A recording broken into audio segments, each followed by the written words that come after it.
On doit vivre aussi, on doit payer nos factures à la fin du mois. Alors le folklore, on le garde pour le week-end et puis pour les gens des montagnes, mais ici, on est axé sur l'économie.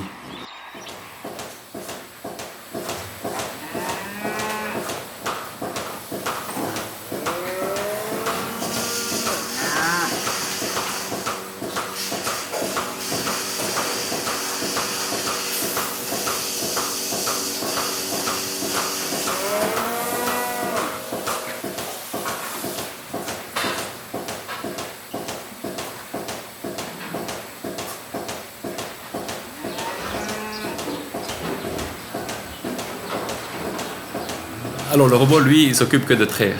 Les vaches tournent autour de ce robot et nous, on doit s'occuper de tout ce qui est du reste, c'est-à-dire l'alimentation des vaches, c'est-à-dire le nettoyage des allées, des logettes.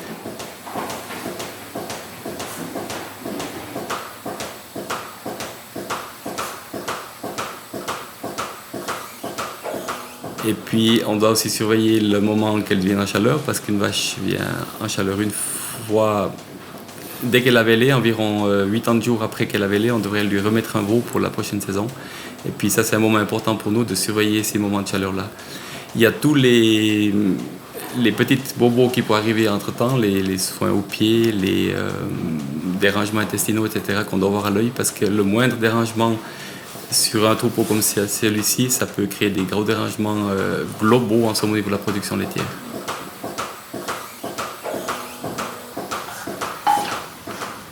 Alors tout d'abord, ça nous apporte une grande flexibilité dans le travail. On peut s'organiser comme on veut, on n'est pas astreint aux 2 fois par jour, matin 6 heures, soir 6 heures à la traite. Et aussi pour les vaches, ça leur permet d'évoluer librement dans l'écurie, elles peuvent aller se faire traire quand elles veulent, comme elles veulent. Ça permet de garder pour nous des vaches avec une plus grande longévité de production. On est astreint toujours aux travaux de saison, on est sujet à la météo.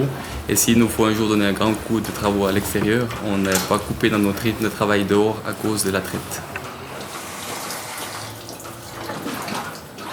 Au niveau robot, il est souvent décrié, justement comme vous dites, au niveau du folklore. Mais vous avez un ordinateur à la maison, vous n'allez pas forcément à pied au travail. En somme, le paysan évolue aussi. Et puis, je ne vois pas pourquoi le paysan n'a pas le droit de suivre l'évolution que la technique nous propose. Pour autant, et surtout, qu'on respecte encore mieux la vache que si on le fait manuellement à contre-cœur.